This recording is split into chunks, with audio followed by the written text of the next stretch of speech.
The Icons of Real Estate Podcast. Are you ready to learn the proven money-making secrets from top-producing Icon agents? Ready to skyrocket your business? This podcast is for you.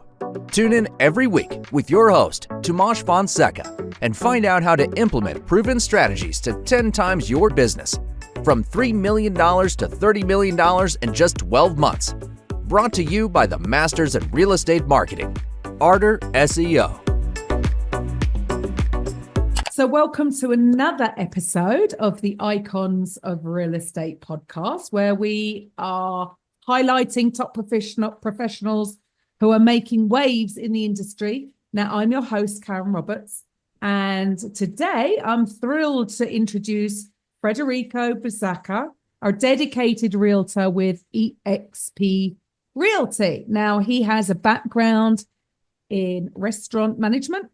Federico honed his communication, multitasking, and problem-solving skills, right? And now is the key to his success in real estate. So he is known for his reliability and attention to detail. So he guides clients through the buying and selling process with ease. So welcome to the show, Federico. Thanks, Karen. Thank you. I appreciate you guys for having me here. So would you like to start with maybe a little bit about what was the inspiration behind you going into the business of real estate? Yeah, of course. So I did a little bit of working in the restaurant industry, like you said, managing and the service industry. It's a lot of long hours, and I feel like it wasn't matching with what I was hoping for my future to look like.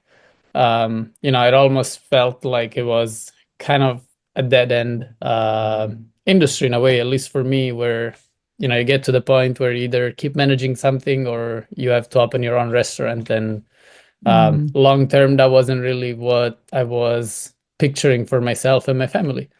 So I had a friend that was pretty successful in real estate, and I kind of hit him up and said, hey, like, thinking about these, I'm starting real estate school, and I did it online. It was a little harder than I anticipated because I had to combine that with work life. A lot of times I was at the restaurant like 11, 12 hours a day. So tried to combine that with the online classes. I took my time, of course. It was very,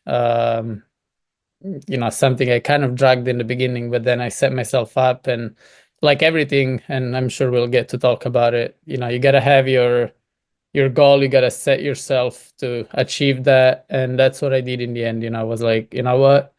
It was close to the end of the year, 2019. And I was like, this is it. I gotta finish this course. I gotta get my exam done. And I had been subscribed to the school for about a year, and then the last month, it's pretty much when I actually did everything. I went through the course, I took my exam, I did my proctorate like 3 days after finishing the course, and I passed it at the first try, and I started on pretty much the end of December. Wow. It's one of those things where you got to set yourself and decide that this is what you're gonna do, and that's what I did. And you've done it. And so how do you think the skills that from managing a store and doing the restaurant, how have those skills helped succeed as a realtor?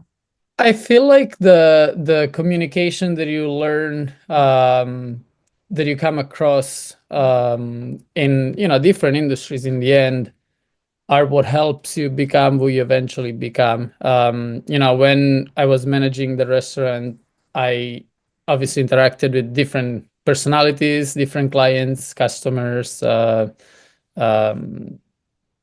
salespeople from the different food companies, and obviously employees. So you understand how you have to tailor your conversations as well as your approach to each of them in a different way.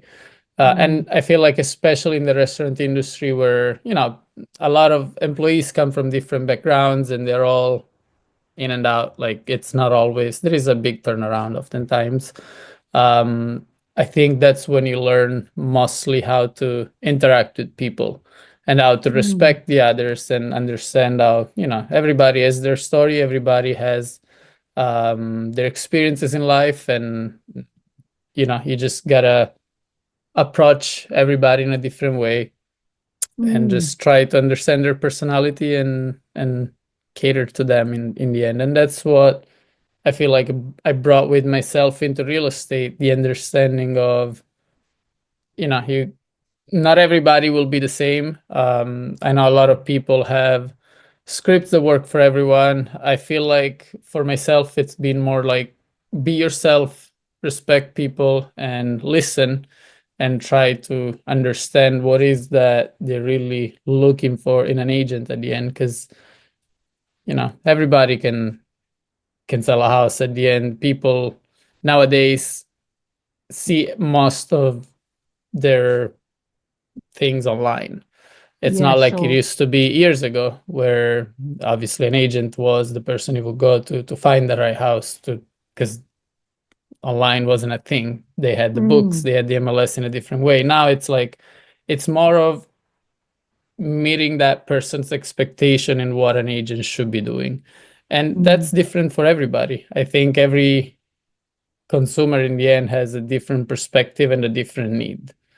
And Yeah, to be totally. successful, I feel like you need to tailor that person's needs and try to manage their expectation. And obviously, you can't please everybody.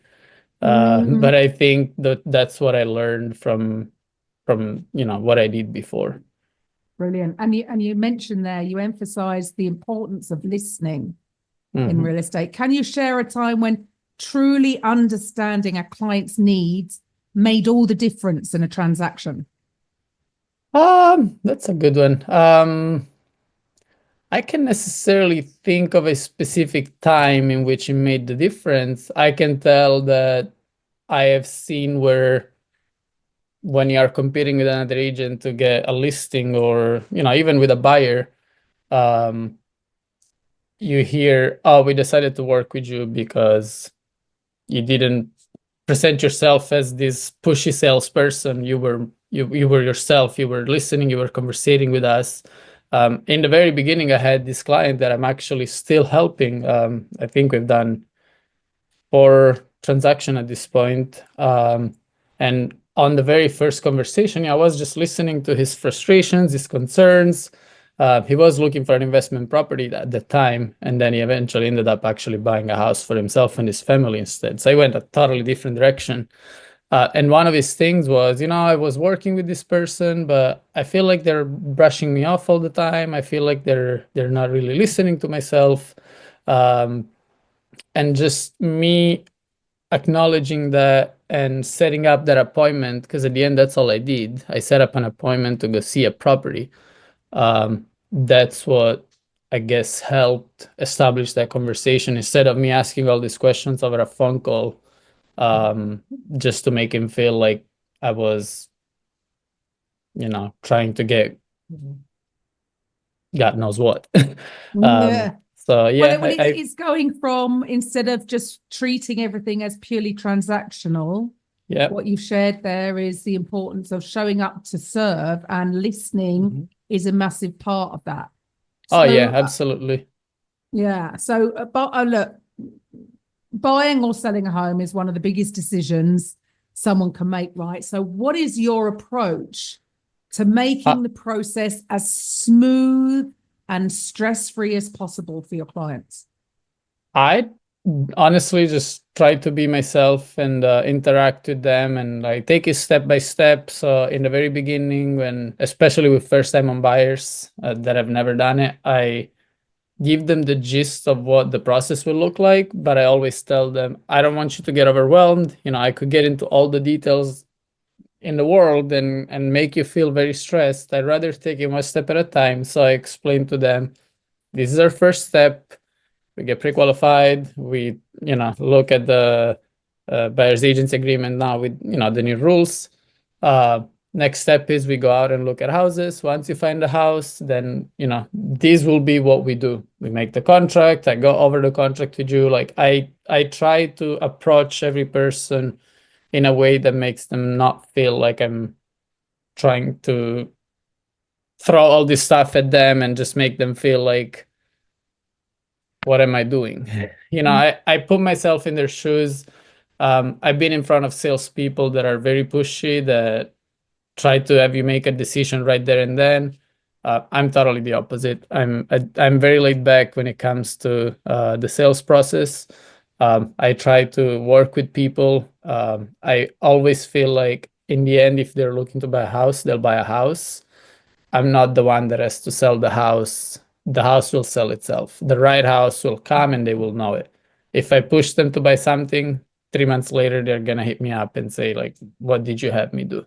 I don't want that to happen ever. So that's my approach. I want people to feel comfortable, and I want them to know that I'm here for the long term. I'm not here for this transaction and then I'll disappear.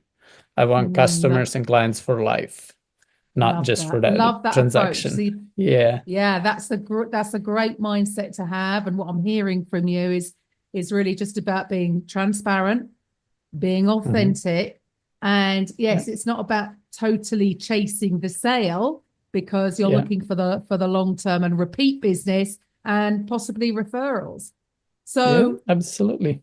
You joined EXP. What was one of the main reasons why you specifically chose this company? Honestly, I started on a team, and it was the team where this friend of mine, Zach, used to be, and they were with EXP. So I just, looked into it. I had heard about it, but to me, it was just a name, EXP, Berkshire, or everybody else. So, I just went into it with the understanding of what EXP was, but to me, it was just affiliating myself with someone that was already successful so that I could learn from the best. And that's what I did. Then, EXP turned out to be the place where I wanted to stay. I went solo at some point, and that's, when I had the decision to, do I stay where I am or do I want to go somewhere else? And because of the trainings opportunities, because of the the way EXP operates, I felt like that was the best place for me to be in. I have talked to many brokerages.